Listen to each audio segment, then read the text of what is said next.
Assalamualaikum warahmatullahi wabarakatuh. Malam telah datang, dan bersama gelapnya, cerita-cerita yang tak berani diceritakan di siang hari mulai muncul. Selamat datang di Radio Malam, sebuah frekuensi tak terlihat yang menembus batas dunia.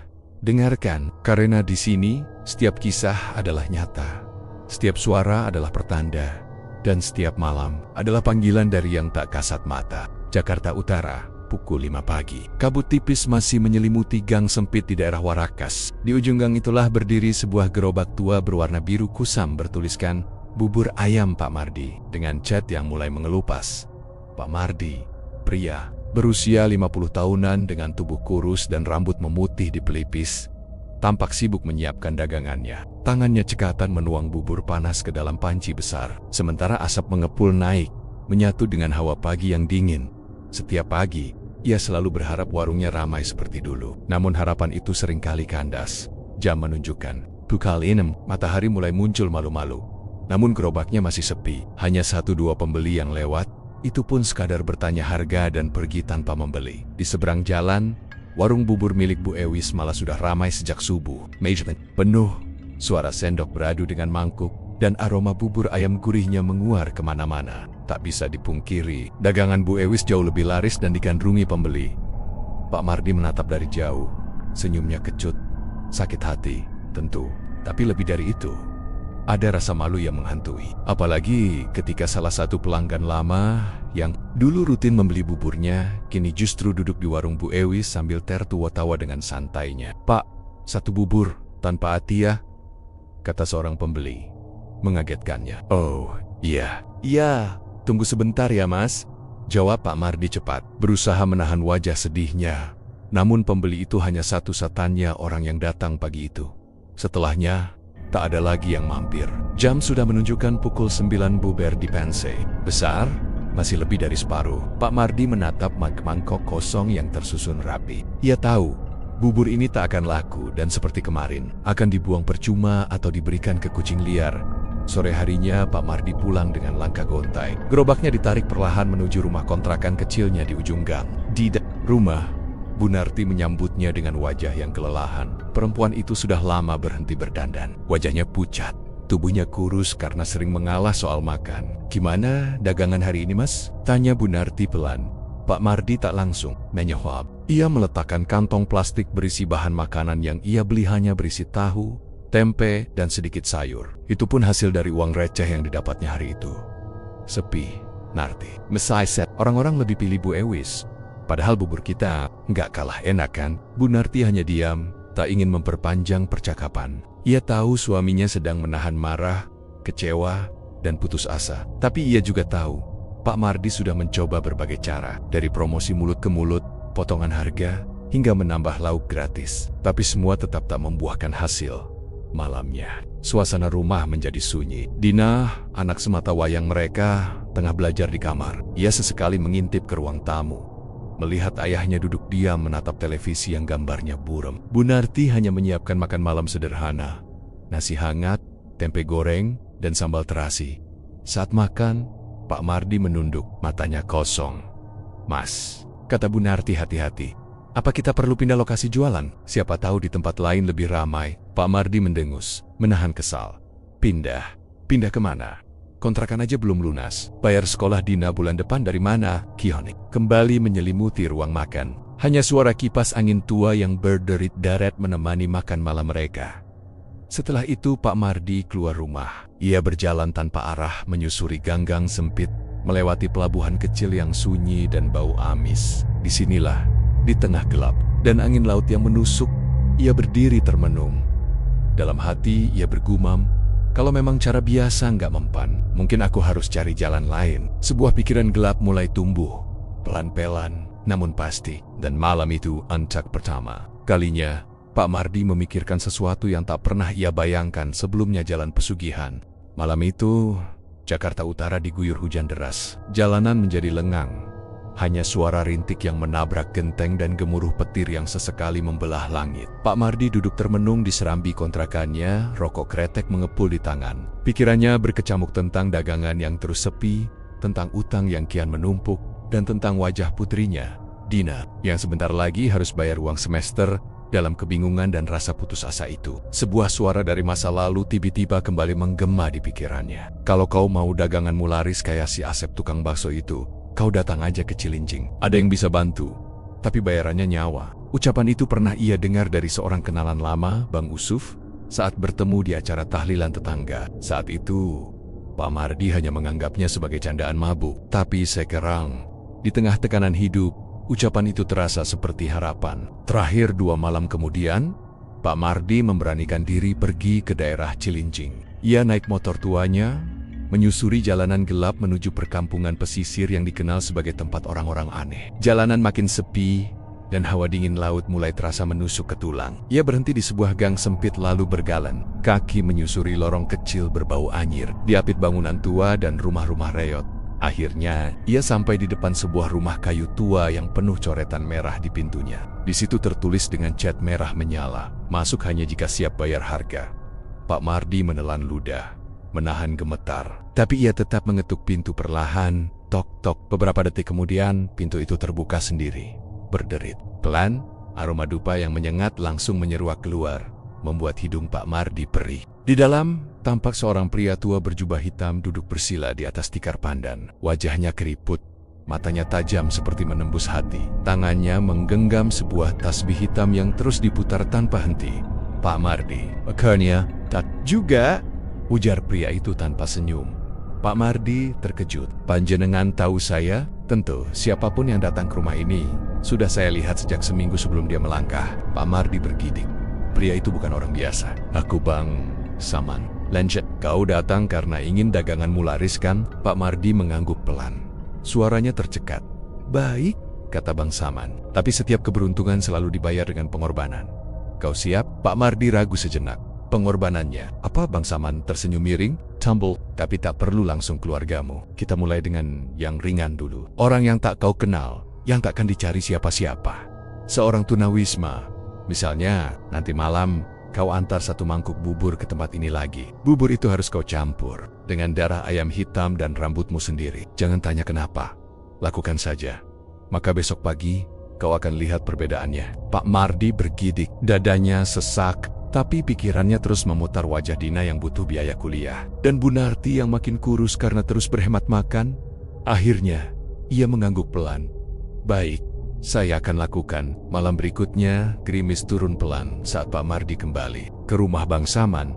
Di tangannya, ia membawa mangkuk bubur panas yang sudah dicampur dengan darah ayam hitam yang ia sembelih sendiri di belakang rumah. Dan sejumput rambutnya sendiri yang ia potong sambil gemetar. Bang Saman menerima bubur itu dan tersenyum. Bagus, sekarang tunggu. Besok, gerobakmu akan diserbu pembeli. Tapi ingat, ini baru permulaan. Jangan pernah ingkar atau menolak saat waktunya tiba. Pak Mardi hanya bisa mengangguk, lalu pamit pulang. Di sepanjang jalan, hujan mengguyur makin deras. Tapi anehnya, hatinya terasa hangat. Ada harapan baru di sana, meski berselimut dosa dan ketakutan. Esok harinya, langit cerah. Pak Mardi menyiapkan bubur dengan tangan yang masih gemetar. Ayaipok tak berharap banyak, tapi saat jam menunjukkan pukul 6, tiba-tiba satu persatu orang mulai datang. Pak, 1 bubur ayam! Pak, saya 2 bungkus ya, Pak Mardi. Saya udah kangen bubur Bapak, enak banget. Gerobaknya diserbu pembeli. Bahkan ada yang rela antre sambil berdiri. Bubur habis dalam waktu 2 jam. Pak Mardi mematung, tak percaya dengan apa yang ia lihat. Tangannya gemetar saat menghitung uang. Matanya memanas, tapi bukan karena bahagia, melainkan karena ia sadar kini dirinya telah masuk ke dalam lingkaran hitam yang tak mudah ia keluar. Dan di kejauhan, di gang sepi arah Cilincing, terdengar suara tawa halus. Tawa Bang Saman yang menggema samar di telinga. Pagi itu, Jakarta Utara tampak berbeda di mata Pak Mardi.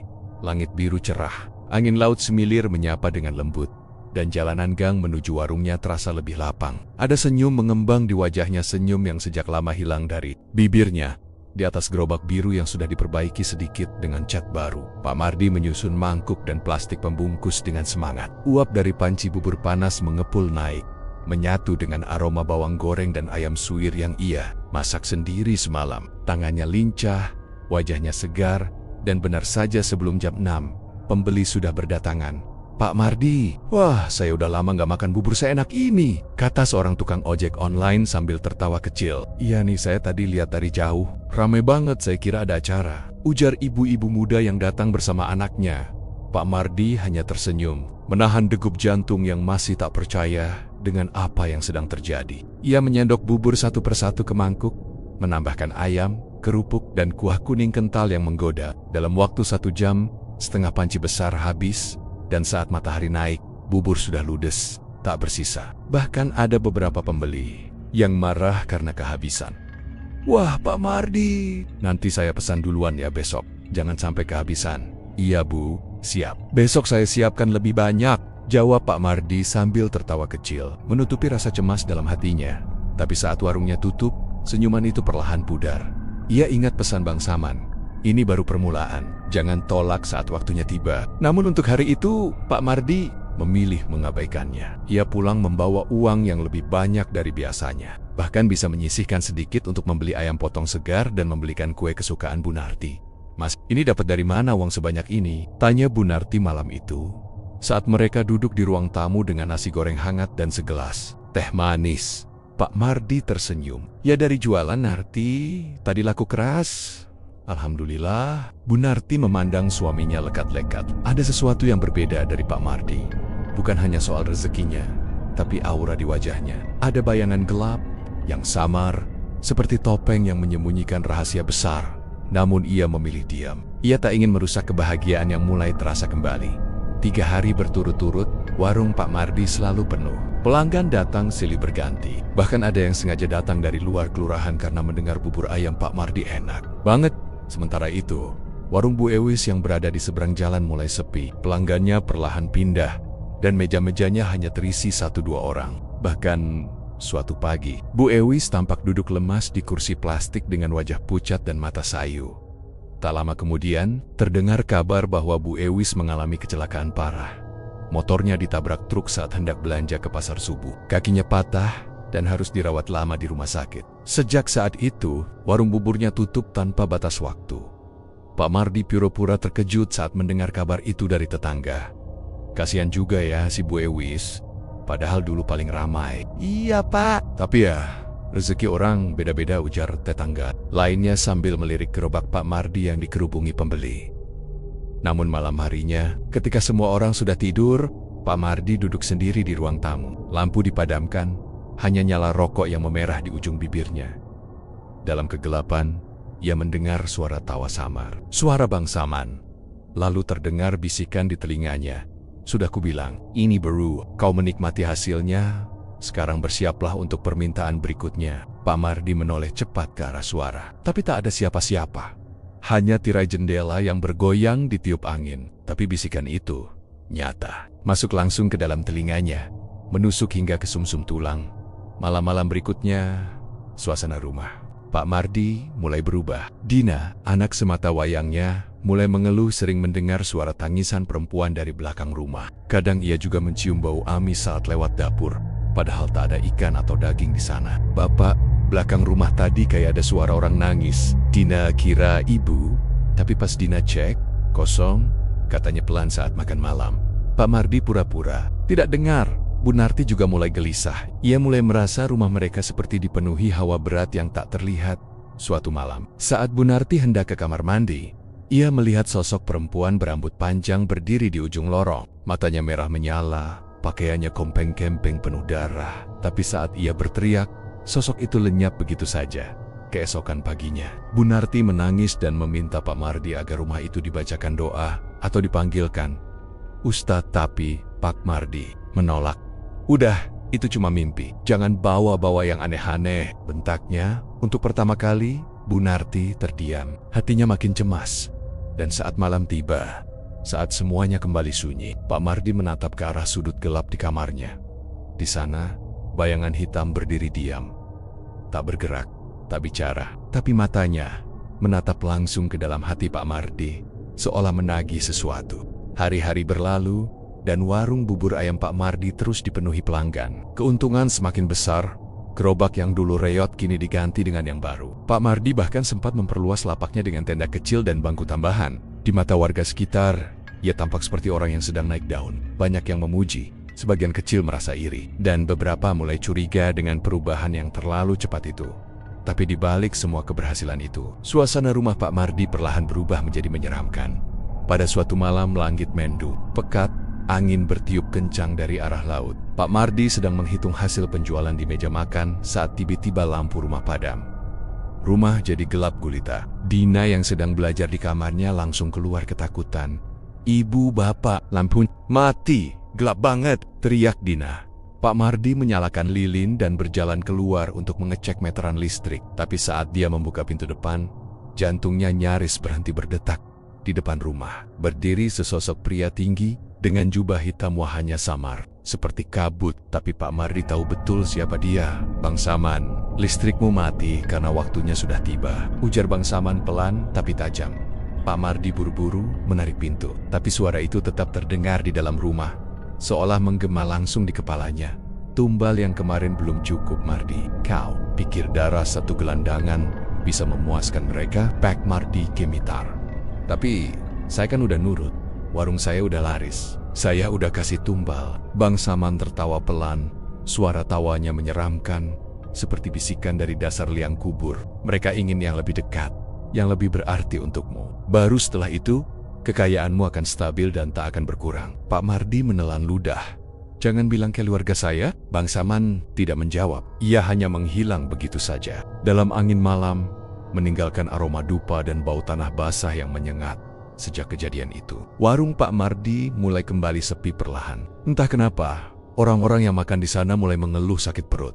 Ada yang muntah, ada yang pingsan. Beberapa bahkan mengaku melihat ulat kecil di dalam bubur. Meski saat diperiksa tidak ada apa-apa, Pak Mardi bingung dan takut. Ia mencoba memperbaiki kualitas bahan, membersihkan peralatan lebih teliti, bahkan menyedekahkan sebagian hasil jualannya. Tapi tak ada yang berubah. Bisikan-bisikan gaib kembali muncul di malam hari. Kadang terdengar dari kamar mandi, kadang dari dapur. Dina pun semakin sering mengalami gangguan. Suatu malam, ia ditemukan duduk di depan kamar mandi. Tubuhnya gemetar, matanya kosong. Ada yang tarik tangan Dina dari dalam kamar mandi. Ada yang bisikin, "Kamu yang berikutnya," katanya dengan suara lirih. Wajahnya pucat pasi. Bu Narti panik. Ia memaksa agar rumah dibacakan ruqyah oleh Ustadz. Tapi Pak Mardi menolak keras. "Jangan ikut campur. Ini cuma mimpi, Dina. Orang capek belajar suka halusinasi." Bu Narti tak percaya. Ia tahu ada yang tidak beres. Terlibet lagi.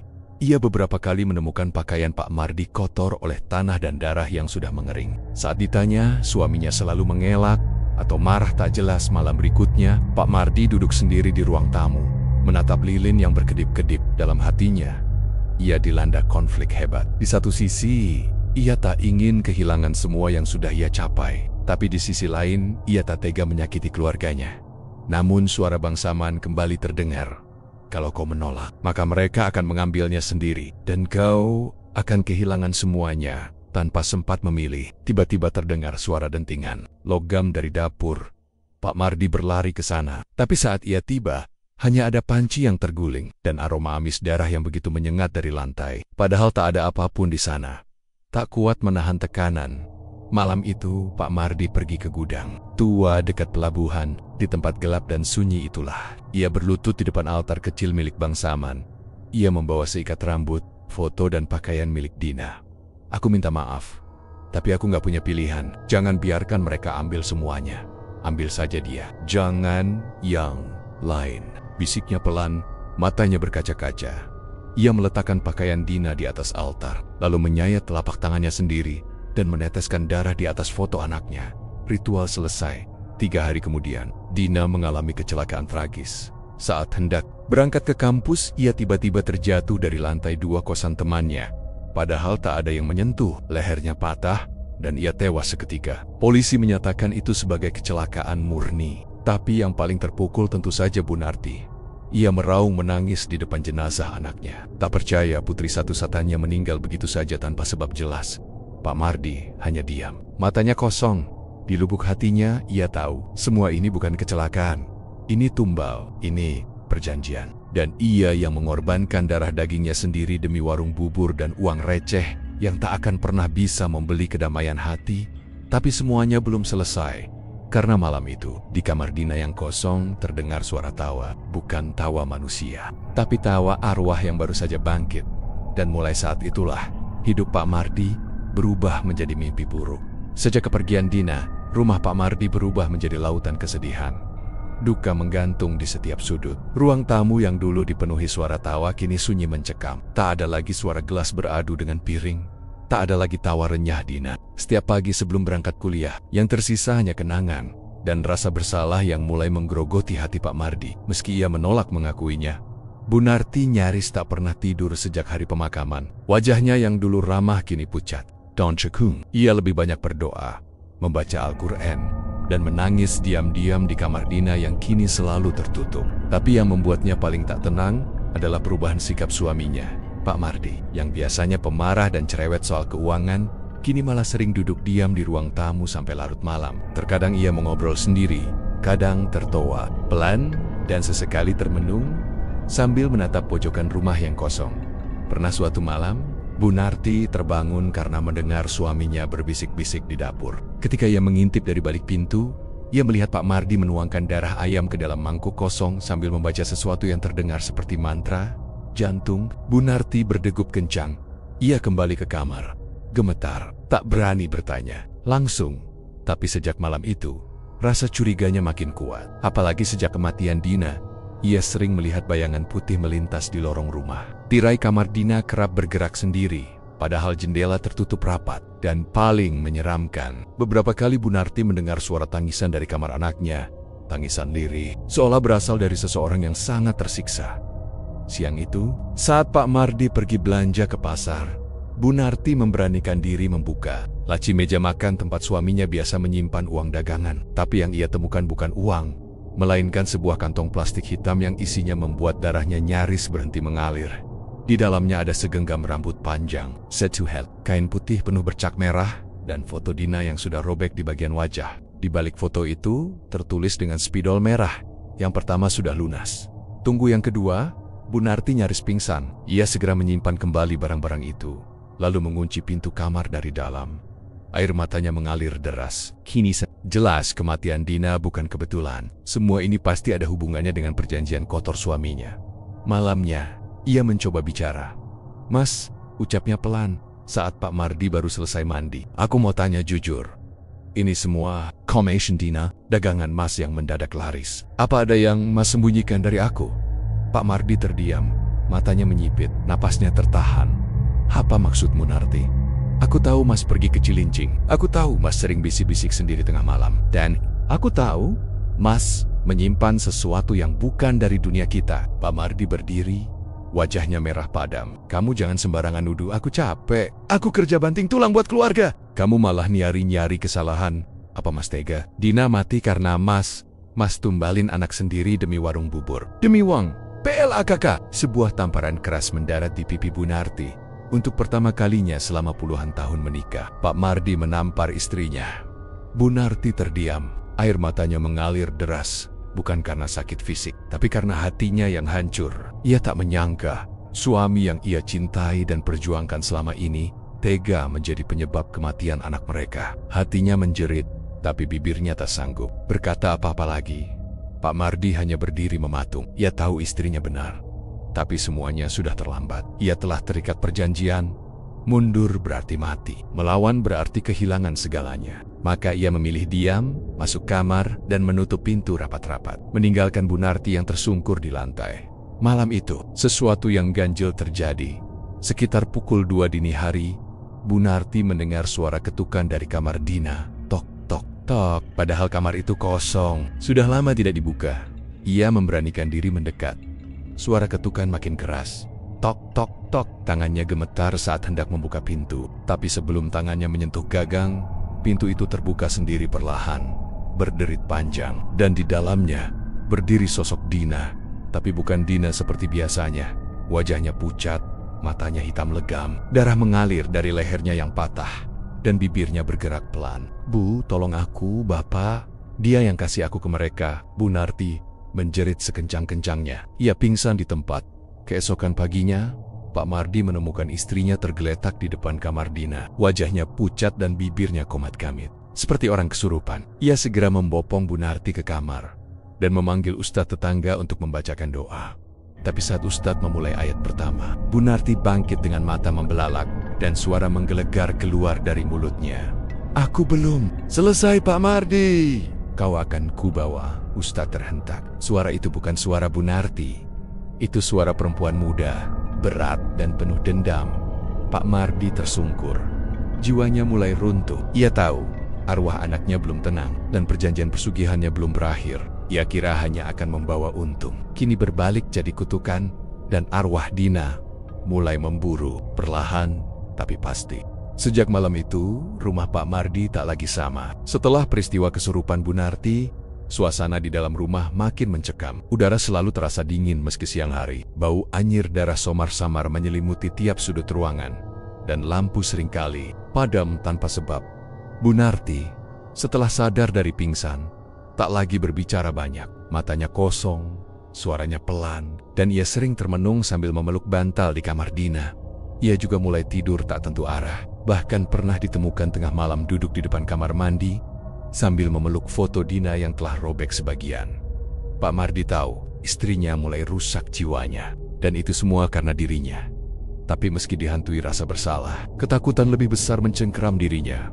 Takut kehilangan segalanya, takut perjanjian dengan Bangsaman gagal, karena jika ia berhenti, ia tahu ia akan dibunuh oleh mereka yang berada di balik ritual pesugihan itu. Suatu malam, ketika Pak Mardi duduk sendiri di ruang tamu, suara pintu depan terbuka perlahan. Padahal ia yakin semua pintu sudah terkunci. Krik, Pak Mardi berdiri pelan. Matanya menatap lurus ke arah pintu yang kini terbuka lebar. Hujan deras turun di luar. Angin masuk membawa bau tanah basah dan sesuatu yang busuk. Tiba-tiba dari luar pintu muncul sesosok tubuh tinggi kurus, berjubah hitam, matanya merah membara. Wajah itu Bangsaman. Tapi kali ini ia tak datang sendirian. Di belakangnya berdiri sosok-sosok gelap tanpa wajah, bergetar seperti bayangan yang hidup. Mereka bergerak perlahan masuk ke dalam rumah, mengepung Pak Mardi dari segala arah. Bangsaman bicara tanpa membuka mulut. Tumbal belum lengkap. Pak Mardi mundur perlahan. Aku sudah beri anakku.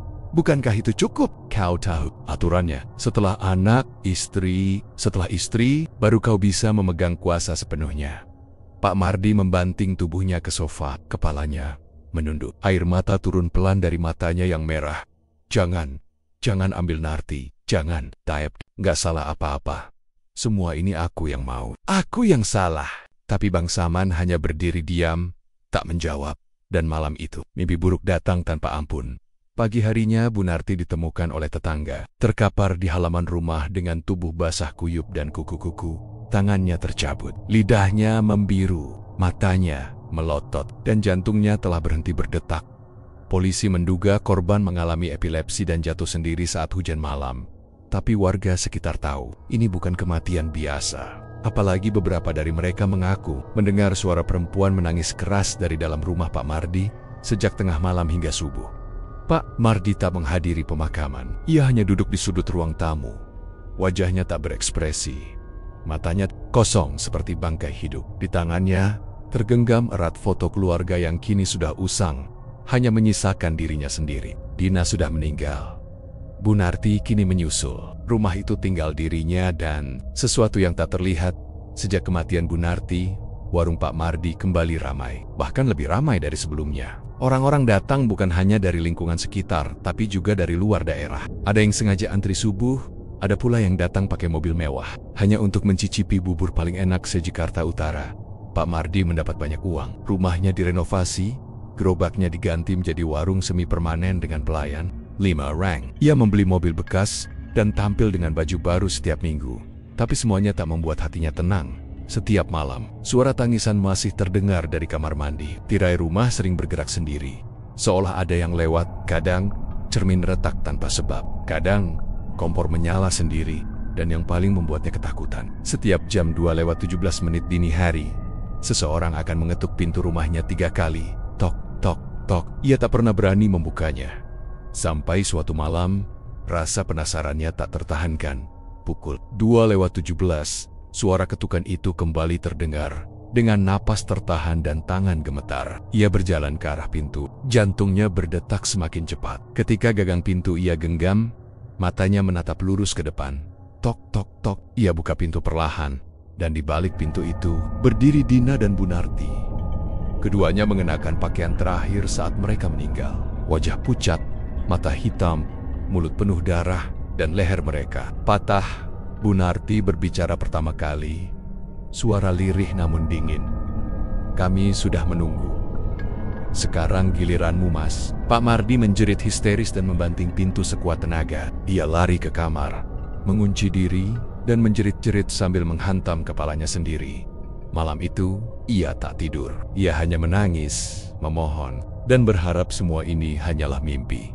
Tapi tidak, karena keesokan harinya, Pak Mardi terbangun di halaman belakang rumah, dalam keadaan berdarah dan setengah telanjang. Di dadanya terukir simbol aneh, dan di samping tubuhnya tergeletak seikat. Rambut milik Bunarti, perjanjian pesugihan tak pernah benar-benar selesai, dan kini giliran Pak Mardi yang diburu.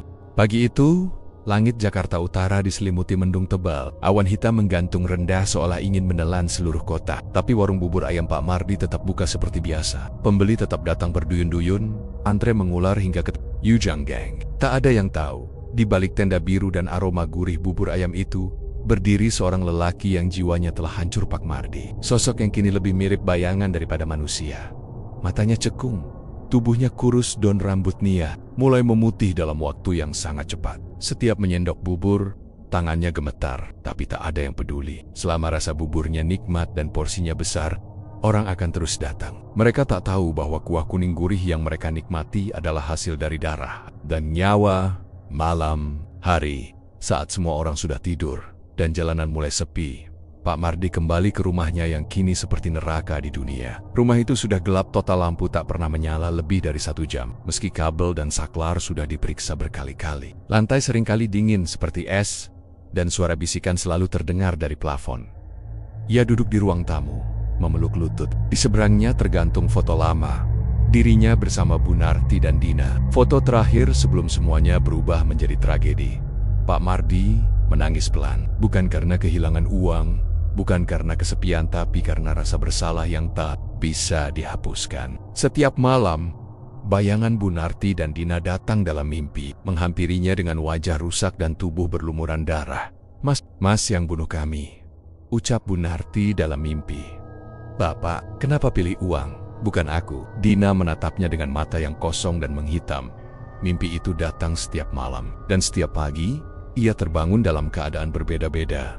Kadang di dapur, kadang di lantai kamar mandi, dan pernah satu kali, ia terbangun di makam Dina, telanjang dan bersimbah lumpur. Tetapi malam ini berbeda. Ketika jarum jam menunjukkan jam 2:17, suara ketukan di pintu tak hanya terdengar. Kali ini pintu terbuka sendiri. Angin dingin berhembus ke dalam, membawa aroma tanah kuburan dan bau dupa menyengat. Pak Mardi membeku. Ia tak bisa bergerak, seolah ada tangan tak terlihat yang mencengkeram tubuhnya dari pintu yang terbuka. Sosok itu kembali muncul, Dina dan Bunarti. Tapi malam ini, bukan hanya mereka. Di belakang mereka berdiri para arwah lain, puluhan wajah. Mereka hancur, mata kosong, tubuh compang-camping. Beberapa di antaranya membawa mangkuk bubur yang penuh dengan cacing dan darah. "Mereka semua adalah tumbal dari pesugihanmu," ucap Dina tanpa gerakan mulut, "dan kini mereka lapar akan jiwamu." Pak Mardi berteriak, tapi suaranya tak keluar. Ia bangkit, berlari keluar rumah sejauh-jauhnya, menyusuri gang sempit, melewati pelabuhan yang sepi dan gelap. Tapi kemanapun ia berlari, suara tawa hantu dan derap langkah selalu mengikutinya dari belakang. Ia akhirnya tiba di warungnya. Tenda biru itu kini berdiri, sendirian di tengah malam. Sunyi, sepi. Tapi ketika ia membuka panci besar tempat buburnya, bau busuk menyergap keluar. Di dalam panci itu, bukan bubur melainkan potongan daging manusia, rambut dan darah kental. Ia menjerit, terjatuh, dan muntah seketika. Tiba-tiba, terdengar suara dari belakang. "Enak, Pak." Buburnya rasa anak sendiri. Ia menoleh. Di belakangnya berdiri pelengan-pelanggan warungnya. Tapi wajah mereka hancur, lidah menjulur panjang, dan mata mereka kosong putih. Mereka duduk di bangku warung, satu persatu menyendok bubur darah dari mangkuk masing-masing sambil tertawa pelan. Pak Mardi mundur, gemetar, lalu menoleh ke samping. di sebelah panci. "Berdiri Bang Saman, kau mau berhenti?" tanyanya datar. Pak Mardi hanya menangis. "Aku sudah kehilangan semuanya." Bang Saman mengangguk pelan. "Pelem, kau masih punya satu yang tersisa. Apalagi? Semua sudah mati, istri dan anakku. Apalagi yang kalian mau?" Bang Saman mendekat. Matanya memerah. Suaranya berubah menjadi gaung dalam. "Dirimu sendiri." Tiba-tiba tangan Pak Mardi bergerak sendiri. Ia mengambil sendok besi besar dari meja warung. Tubuhnya menggigil, tapi ia tak bisa melawan. Kakinya bergerak ke arah panci. Ia memegang sendok dengan kuat, lalu mengangkatnya tinggi-tinggi. "Maafkan aku, Dina, Narti." Lalu dalam satu hentakan brutal Pak Mardi menghantamkan sendok itu ke kepala sendiri. Esok paginya, warga sekitar geger. Warung Pak Mardi ditemukan dalam kondisi mengerikan. Panci bubur terbalik, isinya berceceran di lantai seperti darah. Dan di kursi kayu, Pak Mardi duduk tak bernyawa dengan kepala pecah. Matanya membelalak dan lidah terjulur keluar. Anehnya, tak ada satupun lalat mendekat. Tubuhnya membusuk dengan cepat. Seperti mayat yang sudah berhari-hari meninggal. Tepat di meja warungnya, ditemukan secari kertas yang ditulis dengan darah. Mereka semua telah kenyang.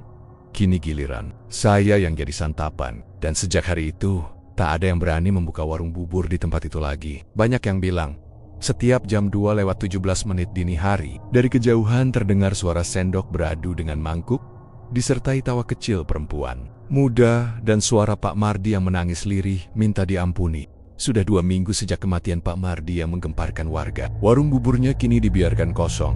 Gerobaknya tergeletak di tempat yang sama seperti pagi saat jenazahnya ditemukan. Meja-meja plastik sudah dipenuhi debu dan daun kering. Dan bau anyir samar-samar masih tercium saat orang lewat. Sejak kejadian itu, tidak ada satupun warga yang berani melintasi area tersebut setelah maghrib. Bahkan tukang ojek yang biasa mangkal di depan gang pun memilih pindah tempat. Tapi desas-desus tetap menyebar cepat. Ada yang bilang, malam-malam tertentu terdengar suara panci bergemerincing dan tawa perempuan dari dalam warung. Ada yang mengaku melihat bayangan Pak Mardi duduk sendirian di kursi sambil menyendok bubur dari mangkuk berisi darah. Bahkan seorang remaja nekat yang melewati lokasi saat tengah malam, katanya langsung kerasukan dan berteriak, "Buburnya panas, tapi isinya daging aku." Sejak itu, warga sepakat warung tersebut terkutuk. Mereka membakar dupa di pinggir jalan, menggantungkan kain putih di tiang listrik, dan memanggil ustaz dari luar daerah untuk mengadakan pengajian dan pembersihan tempat. Namun, meski doa berkumandang, teror tak juga berhenti. Pada suatu malam, seorang wartawan muda bernama Reza datang ke kampung itu. Ia bekerja untuk kanal YouTube horor independen yang tengah naik daun. Mendengar cerita tentang warung bubur Pak Mardi yang menyeramkan, ia tertarik meliput dan mencari tahu kebenarannya. Ditemani rekannya, Alia, ia membawa kamera, alat perekam, suara dan beberapa alat pelindung spiritual seperti garam dan air doa. "Reza, ini serius. Orang sini bilang tempat itu angker banget. Jangan main-main," bisik Alia saat mereka tiba di depan warung yang terbengkalai. Reza mengangguk tenang. "Justru karena itu kita harus ke sana. Kita angkat kisah ini ke publik. Siapa tahu ada kebenaran di balik semua rumor itu." Mereka mulai merekam. Kamera dinyalakan, suara jangkrik dan angin malam mengisi latar belakang. Warung itu tampak lebih menyeramkan dari yang mereka duga. Papan warung tergantung miring, panci besar di sudut tampak berkarat. Tapi anehnya, masih ada bekas-bekas bubur kering di pinggir panci. Seperti baru ditinggal semalam, Reza mendekat, merekam dari jarak dekat. Namun saat ia menyorot panci dari sudut tertentu, layar kameranya bergetar lalu gelap total. Alia panik, kenapa kameranya mati? Reza menyalakannya ulang. Saat menyala kembali, ia melihat ke layar, lalu wajahnya langsung pucat. Di dalam panci, yang semula kosong, kini terlihat bayangan wajah Dina. Dengan mata hitam pekat, menatap langsung ke arah kamera. Wajah itu seperti menyembul dari genangan hitam pekat. Mulutnya terbuka lebar, seperti berteriak tapi tak bersuara. Reza langsung menjatuhkan kamera. Alia berteriak dan menariknya keluar. Mereka berlari sejojonia dari warung, tapi dari belakang terdengar suara garpu dan sendok beradu. Lalu diikuti dengan teriakan panjang yang seperti berasal dari banyak orang jeritan para tumbal yang disiksa dalam dunia pesugihan. Malam itu, Reza dan Alia dilarikan ke klinik terdekat karena syok berat. Esoknya, warga semakin takut. Terlebih lagi setelah seorang pemuda bernama Yayan Yang iseng mencoba membongkar gerobak warung hilang secara misterius. Hanya sandal dan ponselnya yang ditemukan di bawah meja. Dan anehnya, ponsel itu merekam sesuatu sebelum mati total. Suara seseorang menangis, lalu diikuti oleh suara Pak Mardi yang berbisik lirih. Warung ini dibangun di atas daging anakku, dan kalian semua akan jadi lauk berikutnya. Pak RT dan tokoh kampung akhirnya mengambil tindakan tegas. Mereka mengundang Kiai Mahfud, seorang ulama sepuh yang dikenal mampu menangani perkara supranatural kelas berat. Bersama 3 santrinya, Kiai Mahfud datang membawa kitab, air zam-zam, dan tongkat kayu waru yang sudah dipakai Turen Temuren dalam pengusiran jin kelas tinggi. Setelah azan maghrib berkumandang, ritual dimulai. Puluhan warga berkumpul di dekat warung, beberapa menangis ketakutan. Suara zikir dan ayat suci mulai bergema. Saat Kiai Mahfud mendekat ke warung, tiba-tiba tenda biru itu bergoyang sendiri, dan suara-suara mulai terdengar dari dalam. Bubur? Enak? Ya, kau ingin jadi isinya? Lalu panci besar di tengah warung mengeluarkan uap hitam tebal. Dari dalam panci itu mongkyo tenggen-tenggen berlumuran darah, meraih udara seolah ingin mencengkeram siapapun yang mendekat. Kiai Mahfud langsung memukulkan tongkatnya ke tanah, membaca ayat ruqyah karus-karas. Arwah-arwah yang selama ini tertahan mulai keluar satu persatu. Ada yang wajahnya terbakar, ada yang tanpa kepala, dan ada pula yang terus meneriakkan nama Dina. Sambil menangis, mereka menari melayang di udara sebelum akhirnya lenyap dalam kilatan cahaya putih. Dan ketika ritual mencapai puncaknya, sesosok bayangan besar muncul di atas warung. Sosok Pak Mardi. Wajahnya rusak, matanya melotot, tubuhnya seperti daging busuk. Ia menjerit keras, "Aku belum kenyang." Kiai Mahfud menatapnya lurus dan membaca ayat terakhir. Sosok itu menjerit, tubuhnya hancur berkeping-keping, dan warung itu meledak dengan api gaib yang membakar tenda, gerobak, dan panci dalam. Sekejap, sejak malam itu, tanah tempat warung Pak Mardi berdiri diberi garis kuning dan ditutup pagar bambu. Tak seorang pun diizinkan mendekat. Dan anehnya, meski sudah dibakar, tanah di sana tetap lembab dan lengket, seperti disiram darah setiap malam. Warga menganggap tempat itu angker dan terkutuk. Dan legenda pun lahir.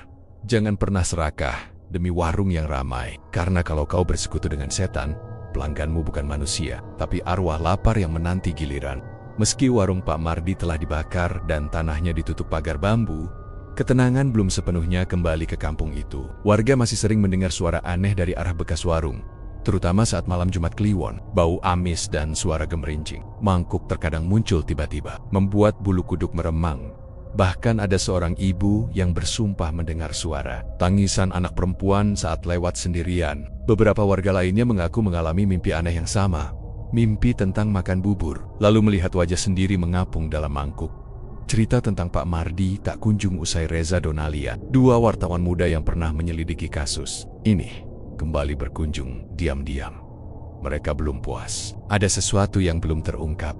Bukan soal warungnya, bukan juga tentang Pak Mardi, tapi tentang perjanjian pesugihan itu sendiri. Siapa yang mengikatnya? Apa yang diminta sebagai syarat awal? Dan apakah semua itu benar-benar sudah berakhir? Reza mulai menelusuri jejak lama Pak Mardi. Ia bertemu beberapa teman lama, termasuk Mengkaryo, tukang parkir pelabuhan tempat Pak Mardi dulu sering nongkrong sebelum warungnya laris. Dari mulut Mangkaryola, kebenaran mengerikan mulai terkuak. "Gue pernah lihat sendiri Za, malam-malam dia jalan ke dermaga tua di belakang Cilincing, bawa ayam hidup, bunga 7 rupa, sama 1 kendi. Tapi bukan itu yang serem." "Apa?" tanya Reza serius. Mangkaryo menelan ludah. "Dia jalan, tapi yang ngikutin banyak. Bukan manusia, bayangan-bayangan hitam. Jalannya nungging, matanya merah, dan salah satunya mirip anak cewek kecil. Gue yakin itu anaknya sendiri." Reza dan Alia saling pandang. Semakin jelas, Pak Mardi bukan hanya melakukan perjanjian, tapi sudah menyerahkan keluarganya bahkan sebelum warungnya terkenal. Tumbal bukan datang di akhir, tapi sejak awal. Malam itu, Reza mengalami mimpi yang tidak biasa.